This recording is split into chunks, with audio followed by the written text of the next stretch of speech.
Good morning and welcome to the Unitarian Church of Edmonton and happy Thanksgiving. I'm going to be your service leader this morning and my name is Karen Mills. As Unitarian Universalists, we're bound together not by a common set of beliefs, but by our promise to support one another in our individual searches for truth, meaning, and guided by our principles and drawing from many sources. We do hope that you feel welcome here, whether you're joining us in person or online. Kind of feels like being in a TV production right now. I've got crews giving me signals up here. It's kind of awesome. However you understand family, whomever you love, whatever, you are welcome here. We invite you to join us in a journey of free thought, spiritual questing, and justice making for as long as you feel comfortable doing so. We extend a special welcome to all, and please feel welcome. Relax into the service and prepare for a lovely morning. We begin our gathering today by acknowledging that we are located on Treaty 6 territory. We respect the histories, languages, and cultures of First Nation, Métis, and Inuit, and all First Nations and First Peoples of Canada, whose presence continues to enrich our vibrant community. Now let us prepare our hearts and minds for worship. Let us let go, just for a time, of the everyday world. We'll silence our phones and devices. We'll silence all those voices in our minds, and we'll create a space in this hour to simply be together. In this spirit of life and love, we gather.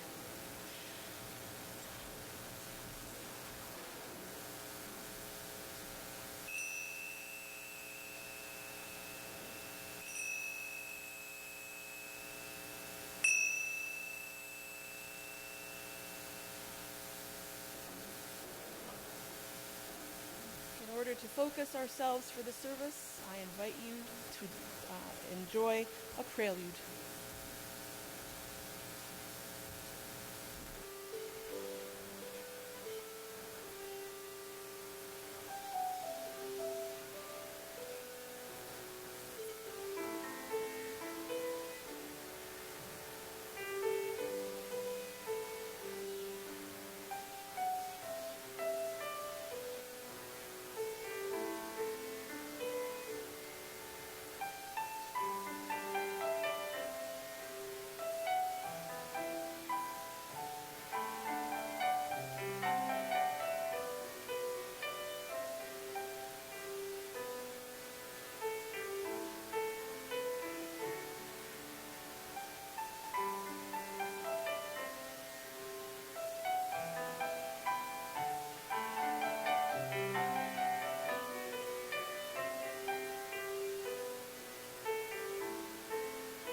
See if that worked. Is it on? Trying to do it kind of blindfolded without stopping. Is it on? Can people hear me? Margaret, is it on? Okay. Okay. Well, it's a new system. I don't get to look at my little thing to find out if it's on or off anymore. So, just going by feel. So if it doesn't work, let me know. Anyway. Good morning. Welcome. My name is Reverend Rosemary Morrison, and it's my pleasure and honor to be your minister here in Edmonton at the Edmonton Unitarian Church. And I would like to add my welcome to Karen's. I would like to say that your presence here is needed. It's required. We can't have church without its people, either being here in the sanctuary or online. We need both. You know that old saying, here's the church and here's the steeple. Oops, oh, this way, and open the door and see all the people. We can't have church without the people. Whether you are new here or have been coming for a long time, if you are gay or straight, queer or not, happy, sad, if you've got it all together or could really use some help, you are needed and you are wanted here. I'd like to share the words of Paul Becknell as we begin this service together. There are some heights to which we have not risen and never will. There are some depths to which we have not fallen and never will, we pray. Somewhere between, there are places where we can reach up and we can reach out for the strength we need for our journey together. This is such a place. This is where we pause for refreshment, for renewal of our bodies, our minds, and our spirits. Thus, we worship together in thanksgiving.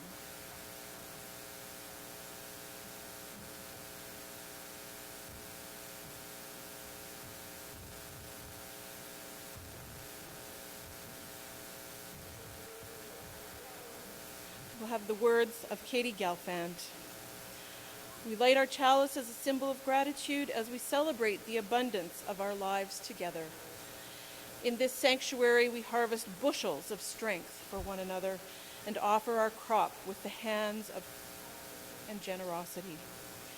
In the authentic and gentle manner of our connections, we cultivate a simple sweetness to brighten our spirits. May we be grateful for the many ways we nourish and uplift each other, for it is the sharing of this hallowed time together that sustains us. I invite you all now to join in hymn number 349. 349, we gather together. And please stand as you are willing and able.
Yes?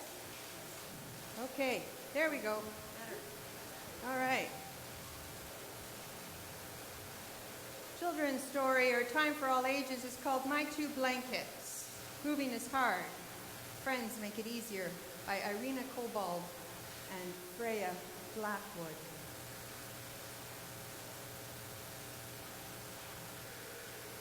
Auntie used to call me Cartwheels. Then came the war. Auntie doesn't call me Cartwheels anymore.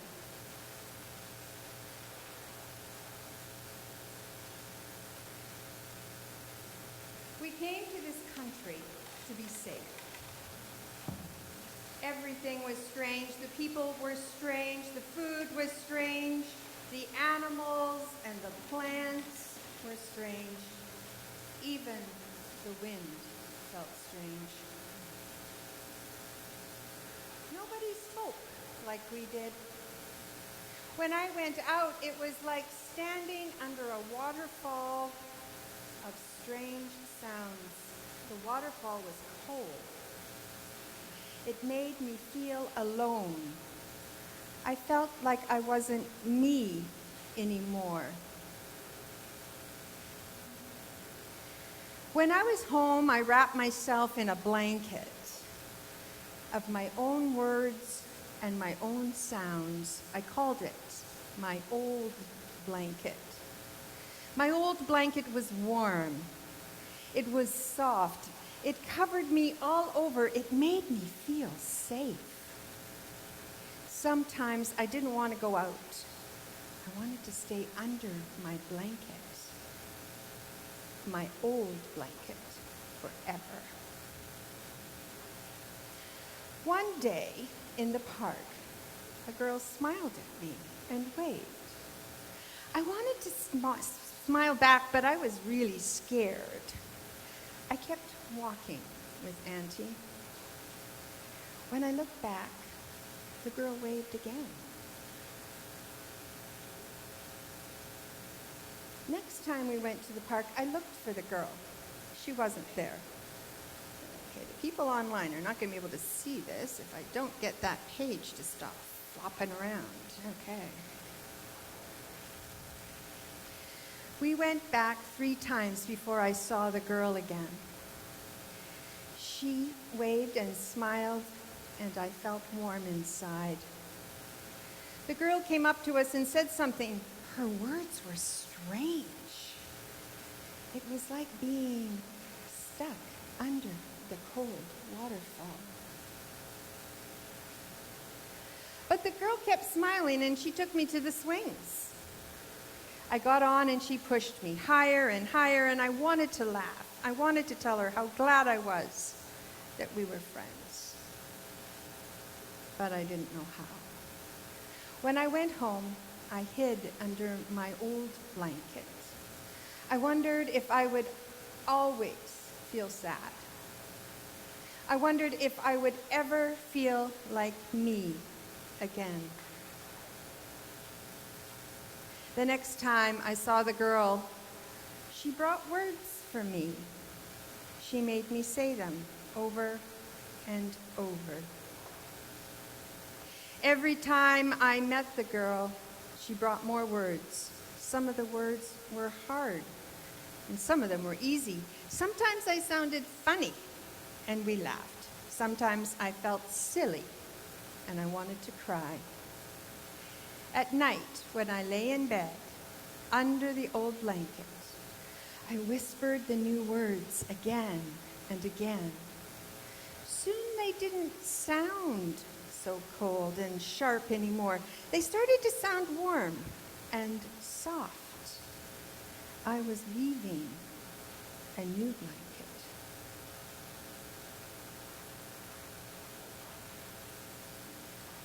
At first, my new blanket was thin and small, but I kept adding words to it. The blanket grew and grew. I forgot about the cold and lonely waterfall.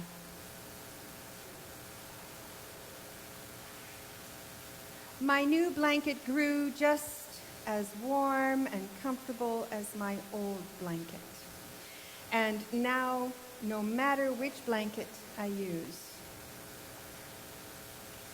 I will always be me. Can anyone relate to this story of going to a strange place and feeling so out of place? And I think we've all kind of experienced that with COVID, of everything being strange and weird, and we can't do the same things that we've always done. So I hope you enjoyed the story of how this young girl came to a new country and began to make friends and began to feel more at home.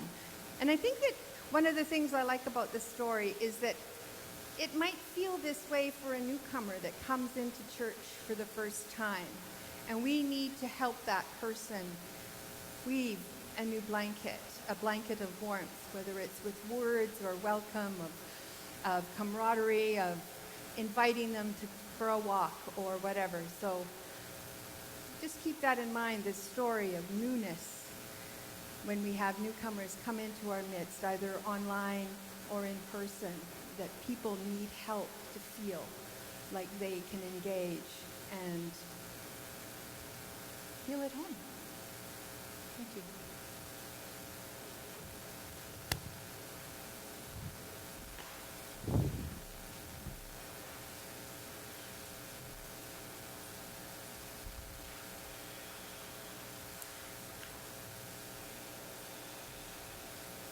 One of the purposes of this church community is to encourage all who gather here to grow more generous in spirit and in action.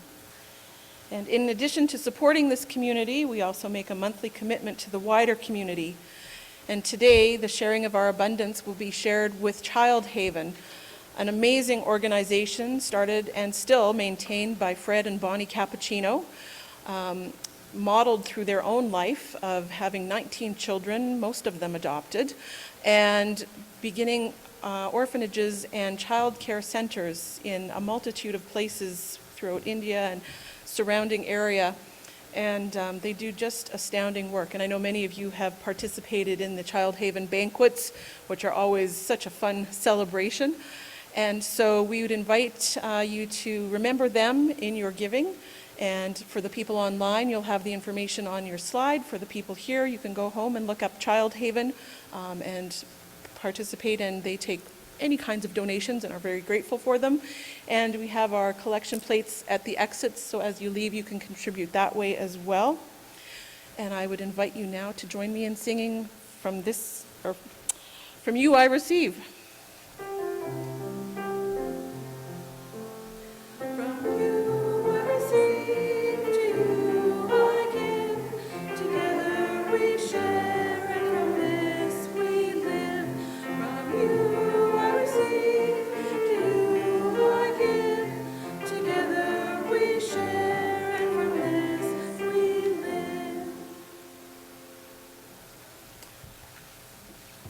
Now invite you to join me in a responsive reading.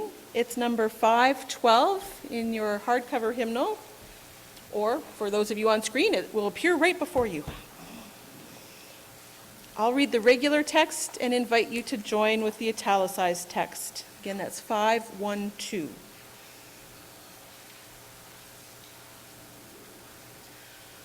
For the grandeur of creation, worlds known and unknown, galaxies beyond galaxies, filling us with awe and challenging our imaginations. We give thanks this day. For this fragile planet Earth, its times and tides, its sunsets and seasons. We give thanks this day. For the joy of human life, its wonders and surprises, its hopes and achievements. We give thanks this day. For our human community, our common past and future hope, our oneness transcending all separation, our capacity to work for peace and justice in the midst of hostility and oppression, for high hopes and noble causes, for faith without fanaticism, for understanding of views not shared, for all who have labored and suffered for a fairer world, who have lived so that others might live in dignity and freedom.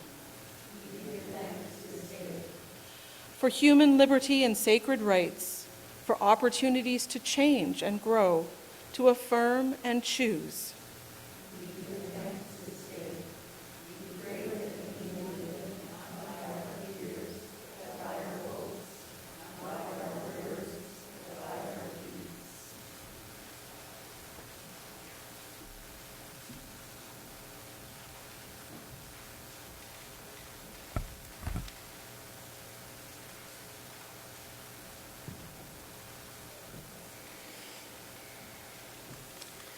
For the meditation this morning, I'm going to invite you into a time of centering and grounding.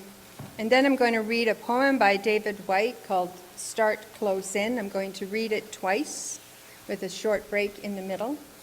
And then after the second time, I'm going to invite you into some shared silence for a few seconds or however long you choose, because during that time, as soon as we finish the poem and after 10 or 15 seconds, feel free to begin standing up and coming and lighting a candle of joy or concern, or both.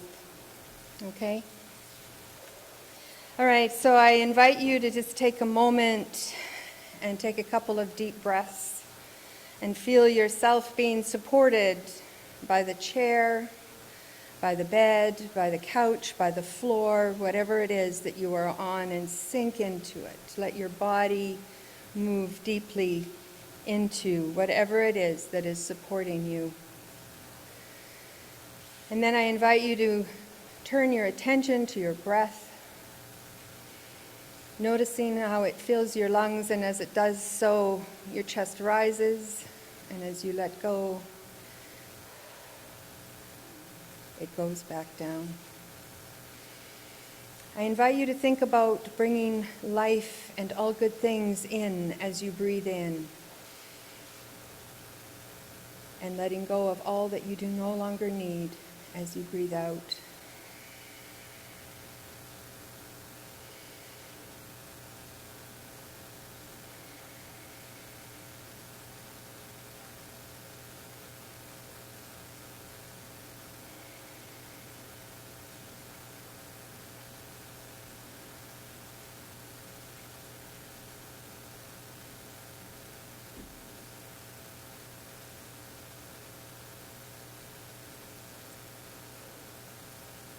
Start close in.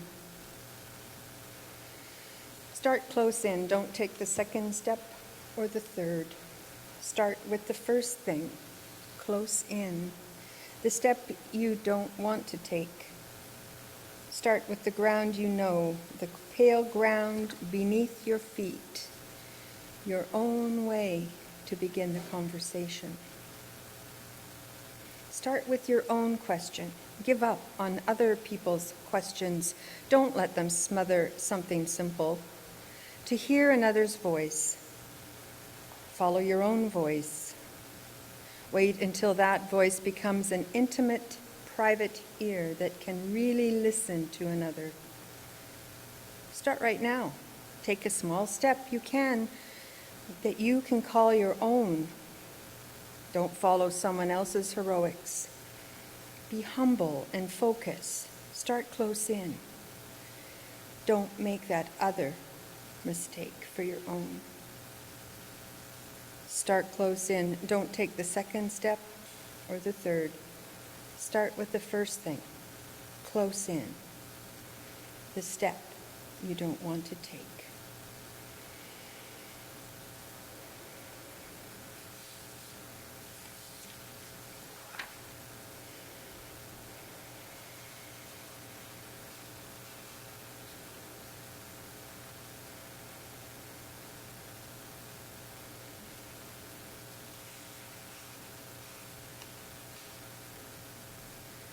Start close in. Don't take the second step or the third. Start with the first thing, close in, the step you don't want to take. Start with the ground you know, the pale ground beneath your feet, your own way to begin the conversation. Start with your own question. Give up on other people's questions. Don't let them smother something simple. To hear another's voice, follow your own voice. Wait until that voice becomes an intimate, private ear that can really listen to another. Start right now. Take a small step you can call your own. Don't follow someone else's heroics. Be humble and focus. Start close in. Don't mistake that other for your own. Start close in. Don't take the second step or the third. Start with the first thing. Close in. the step you don't want to take.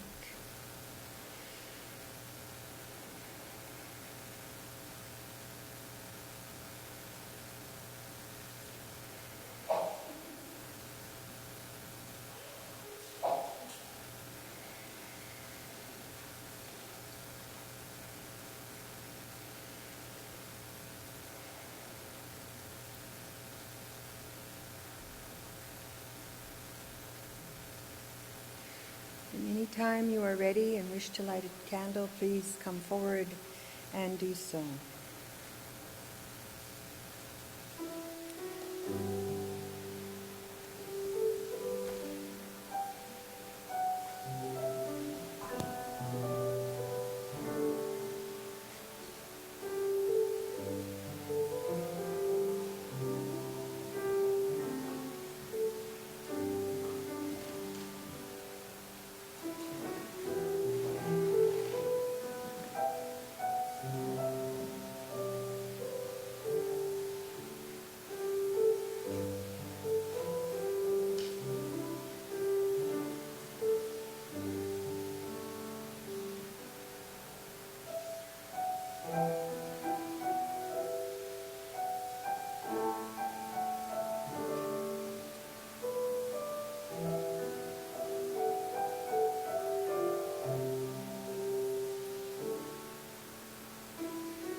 Am I on?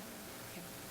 Karen, may I ask you to go and light a candle, a last candle, for all those joys and concerns that have been acknowledged, that maybe are on the chat, online, and those that we still hold in our hearts,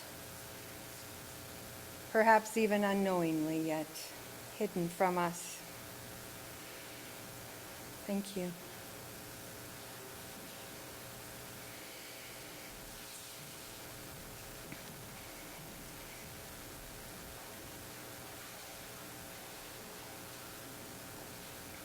Well, in case you didn't know it, today is International Clergy Appreciation Day. I will accept applause. Just kidding. But from what I'm noticing online, it's only clergy that actually knows about it.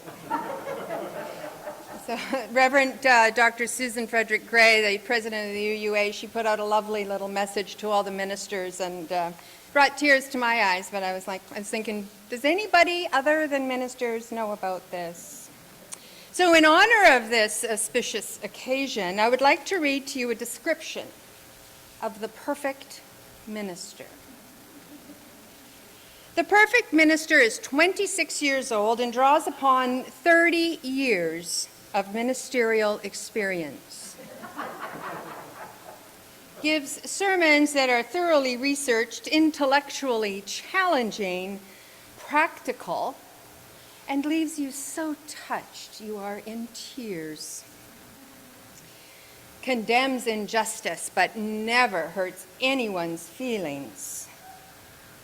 Happily works for little pay, because after all, it is a calling.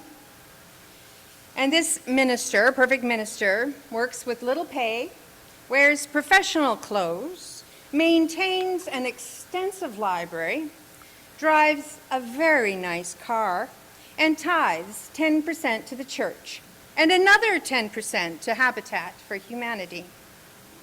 This perfect minister is single with a very nice family.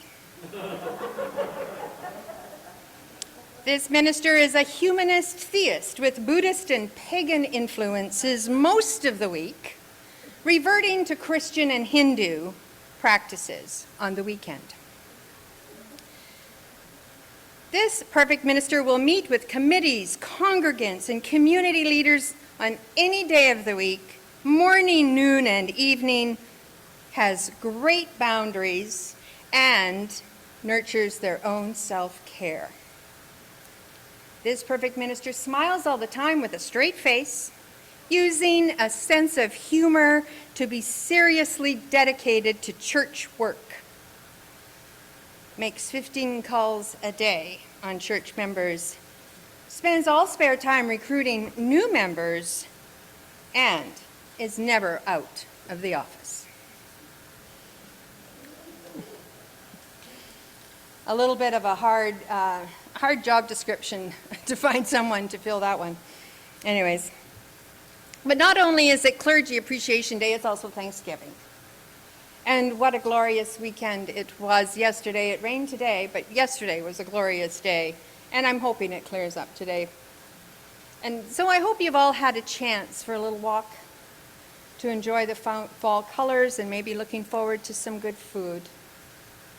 Has anyone here lived in the United States for any length of time? A few of you. Thanksgiving there, as you probably know, is at the end of November, and I was surprised what a big deal it is. It's all tied up with Christmas and the holidays, and as I was planning the church here down in Indiana, I was like, we're going to do this, this, and this, and they were like, but it's the holidays, and I'm like, it's just one day. Can we not do anything between like the middle of November and the middle of January? Nope, it's the holidays. Okay. But we in Canada don't make quite such a big deal of it. Although I do love to have a nice meal with friends and family and remember collectively to be thankful. I remember when I was a kid, we colored pictures of pilgrims and turkeys. And most often my mom would cook a turkey. Thanksgiving is also tied up with colonization and the displacement of the people that have always been here. We heard about that last week from Susan Rattan, and I thank you, and we'll be exploring our relationship to the land and to the First Nations people more this year, but not this morning. But we need to keep this in our hearts and minds at all times. This Thanksgiving morning, I would like for us to do some more personal work, the work that might help us grow as individuals, at least to allow us to think about who we are and where we're headed. This also influences who we are as a congregation and where the congregation is headed. I came across an article from Champlain College in Vermont. It's about Kimberly Quinn's class on wellness. I'd like to read a little bit from the article. As students arrived for Kimberly Quinn's 11 a.m. class in early September, she handed each a multicolored button that read, "Be the boss of your brain." During this semester, she aims to help them mold their young minds, literally. A Champlain College professor and expert in cognitive and positive psychology, Quinn teaches students how to reprogram their brains to become happier, healthier, more mindful, and more resilient in the face of adversities that range from anxiety and depression to chronic disease. She then asks students to read from their gratitude journals. She requires them to spend several minutes each day jotting down at least 3 things for which they're grateful. An exercise popularized by University of Pennsylvania Professor Martin Seligman, considered the father of positive psychology. It could be, she says, Dad's banana bread, my golden retriever. You could be thankful for your eyesight, your nice cup of tea, whatever. Quinn told the class, her hope is that by semester's end, the students will be in the habit of noting such things. Quinn has done so for years. Students listed what one might expect those mostly first-year college students to be thankful for: their parents, their health, a favorite roommate, energy drinks, sleep. Beyond the camaraderie such disclosures can inspire, Quinn emphasized that the exercise is based in neuroscience. Writing out the words, "I'm grateful for," she says, directs blood flow to the prefrontal cortex of the brain, which can be measured on an MRI scan. Stimulating the neural pathways associated with gratitude makes them stronger and more likely to fire, which confirms many physical and psychological benefits. The primary one, Quinn said, is that the brain, which acts as a pattern recognition machine, starts searching the environment for even more sources of gratitude. This phenomenon, known as the Tetris effect, was first discovered by studying chronic players of the video game Tetris, who began seeing colored geometric shapes in the real world. In as little as 21 days, students can effectively train their minds to find more reasons to appreciate things in their lives that they might otherwise overlook. Remember, it's not touchy-feely, Quinn emphasized, it's neurology. End of quote. Sorry, that's a pretty long quote, but I couldn't find any other words to cut out. I'm sure you've heard the saying, it's not joy that brings us gratitude, it's gratitude that brings us joy. I've been skeptical of that and of other spiritual practices at times in my life. How many folks here have a spiritual or personal growth practice in their life? Anybody here have a a spiritual practice that they do fairly regularly when they remember. I do one when I remember, which isn't every day. You can call it either spiritual or personal growth, whatever is more comfortable for you. They're the same thing, just so you know. There's no difference. It's just in whatever language you wish to use. The word practice is the key word, not whether or not it uses religious language. So let's begin the practice, shall we? Let's practice. Take out your phones or a piece of paper, or you might have, or just keep track in your head. Take a moment and think about yesterday. What is something you can name about yesterday you are grateful for? Now name one or two other things you are generally grateful for. So if you want, you can write them down. Put a note on your smartphone. I use my smartphone all the time to make notes to myself and reminders and task lists. Feel free to do that. While you're at it, you can check in. Did you guys do that? Checking in online? Anyway, sorry, that was a digression. So take note of things that you are generally grateful for, or something that happened yesterday that you are grateful for. Now, this one is a little harder. Begin thinking about yourself, who you are as a person, your essence. Now name three things that are just about you, that you are grateful for. What are you grateful for that's about you, your essence, who you are?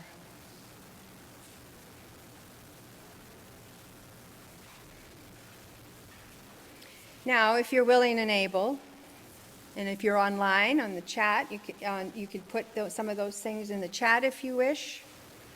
And if anyone wants to share one or two things, you can raise your hand. I will call on you, and you can tell me, and I will repeat it back so everyone can hear.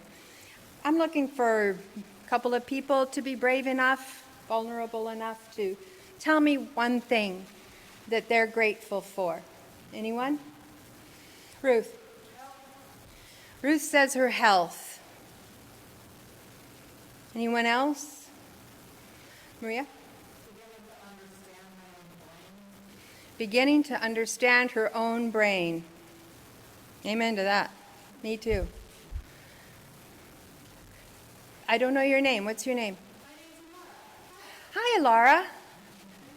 Nice to meet you.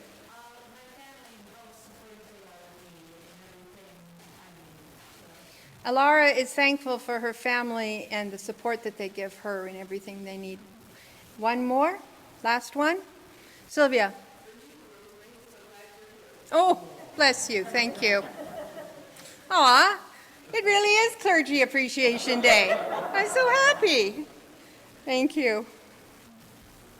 And I'm so grateful to you all. Thank you for sharing. And something I'm really grateful for is my little family, my daughter and my son and their partners and my grandchild. And I spent a little bit of time with them last week and weekend, and it's always so good to be together. And I know I'm really, really lucky to have such a close-knit, to be so close with my children. We have such a close-knit and special little family.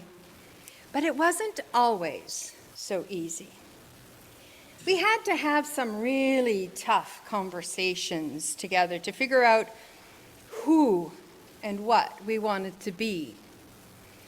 I invited them one Thanksgiving weekend many years ago to share with me their frustrations and disappointments about their upbringing with me. And there was a lot that was hard to hear. However, I couldn't and wouldn't for a moment trade that difficult conversation for the closeness and love we share with one another now. We've had other difficult conversations, and they have made me cry. But that's okay. We can't get there without that. While I was traveling back to Edmonton last week, I watched the Brené Brown talk that is on Netflix right now, and I invite you to watch, everyone to watch that. I want everybody to watch it if you have Netflix. So how many of you know who Brene Brown is, have read some of her books, watched some of her TED Talks? Okay, not everybody. You will. Her life changed, she said, when she stumbled upon the man in the arena quote by Theodore Roosevelt, and he wrote this in 1910. And I've changed the wording a little bit, sorry, Teddy Roosevelt, to make it more gender neutral. And the quote is, "It is not the critic who counts, not the one who points out how the strong stumble, or where the doer of deeds could have done them better. The credit belongs to the one that is actually in the arena, whose face is marred by dust and sweat and blood, who strives valiantly, who errs, who comes short again and again, because there is no effort without error and shortcoming, but who actually strive to do the deeds, who knows great enthusiasm, the great devotions, who spends themselves in a worthy cause, who at the best knows in the end the triumph of high achievement, and who at the worst, if they fail, at least fails while daring greatly." And that's how she got the name of one of her books, Daring Greatly. Brene Brown's body of work has been in researching shame, vulnerability, and wholeheartedness. She talks about how important it is to have boundaries, rules of engagement, if you will. And without them, she says, vulnerability is not possible. The concept of personal boundaries, what she says is what is and is not okay with me, or for you, is similar, I think, to the concept of covenant. By this I mean, what is and is not okay for us to do and be together. Brown believes that a person without boundaries cannot be vulnerable. Kind of counterintuitive, I guess, but her decades of research prove her right. Think for a moment about our lives together here at the Unitarian Church of Edmonton. What are our rules of engagement? What are our boundaries? How do we dare greatly and get into the arena with blood, sweat, and tears covered in dust? How do we do great things together? And this congregation has done great things and is capable of doing more great things and is doing great things. And we need some rules of engagement so that safety is established. Brown's research and others that I have read tells us that we can't be open and vulnerable with one another if we don't have boundaries. And I would like to say that without a covenant, we are going to have a hard time feeling safe with one another. A covenant among intentional community like us, like UCE, is like having boundaries. But what do I mean by this? In a group or a congregation, there is always going to be conflict. It's healthy, it's inevitable. People are not always going to get along. What happens when there's a conflict? What is the process in place to deal with it? Who do you talk to first? Then what? And I know there's systems in place to help. I'm not saying that you haven't done some of this work. However, I am saying that the research shows that for us to become wholehearted, open, loving, and vulnerable with one another, we need to have something in place where we can feel safe. That thing is often called a covenant of right relations, and there are many examples and models we can model after. But the basics are these. Say Gordon and I have a little fight. Yeah, you. I got words for you. If I have a problem with Gordon, first thing I do is I go and I talk to Gordon. And I say, I'm struggling. I have a tough conversation I need to have with you. This thing's happening for me. I don't know how it is for you. Can we have a conversation about it? Well, that might be pretty scary for some to actually do that, especially if there's a power differential or there's whatever. It can be really hard. But so if you don't want to go, if I didn't want to go to Gordon, I might go to Karen and say, because she might be the person that I'm supposed to go to, and I might say, I'm really having a hard time with Gordon. Can you come with me to talk to Gordon? So that would be step 2. You could do that. And step 3 would be coming to me, the minister, and saying, and I don't really have a problem with Gordon, of course, but I mean, if you had a problem, you could come to me, and then we could draft something together, and you'd have to sign it, and then it could go to Gordon. And if a person didn't want to do any of these things, to deal directly with the person that they're in conflict with, then you can't talk about it to anyone, ever. That's a covenant of right relations. So that's, and I just kind of said that, and now I'm lost. And it's of course, it's a lot more complex than that, but it's basically the crux of it. And I have to tell you that I slip up on this. I talk about things. I talk about people. We all do. We can't help it. And I've made this mistake recently. And I need to hear this message from me too. I'm not perfect. And it's hard having these real and difficult conversations. And it's worth it, as it is only in the arena when we are covered with the muck of it all that we can learn to be truly ourselves and truly vulnerable. And it's only when we have a set of a plan, something to go to, that we can actually feel safe having these conversations and safe being open and vulnerable and loving towards one another. On this beautiful Thanksgiving weekend, may you find a wellspring of gratitude in your life and for yourself, for your life, and for our collective privilege and abundance. May we have the courage, individually and collectively, to have the tough conversations that will make our lives richer. May we be boundaried enough, brave enough, and safe enough to be true to ourselves, to our families and friends, and to one another in this congregation. For as Professor Quinn of Chaplin University says, our valuable life minutes are really all we have. What else is there?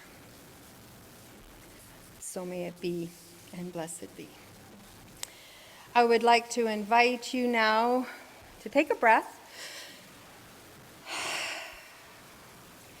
and then pick up your teal hymn books and open to 1008 and sing together when our heart is in a holy place.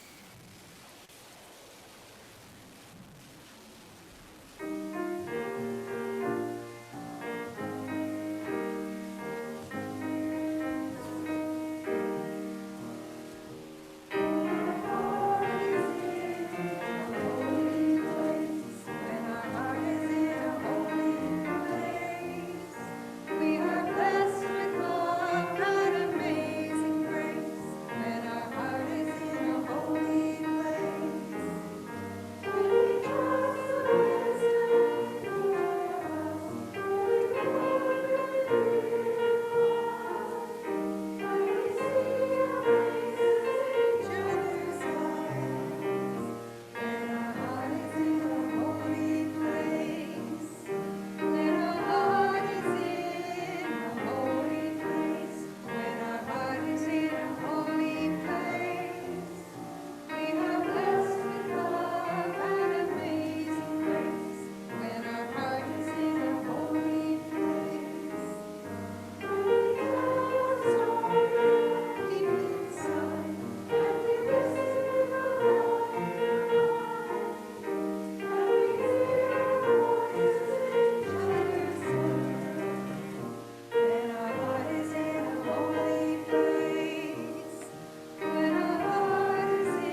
Chalice extinguishing words are by Reverend Kevin Jago. When the candle dims and the wax is almost spent, hope continues, uncertain and true. Like candlelight ready to spark again, all is never lost. Thank you. And the closing words are by L.R. Nost, and they are this: do not be dismayed by the brokenness of the world. All things break and all things can mend, but not with time, as they say, with intention. So go. Love intentionally. Love unconditionally. And love extravagantly. The broken world waits in darkness for the light that is in each one of you. Go in peace. And I would now like to thank everyone who participated in and contributed to and lent their expertise up in the sound booth, for example, to this service. And I wonder if there are any announcements. I haven't been given any. Okay. Very good. So I invite you now to sing Carry the Flame. Rise as you're willing and able. Look around the room. Try to catch an eye. But don't touch anyone.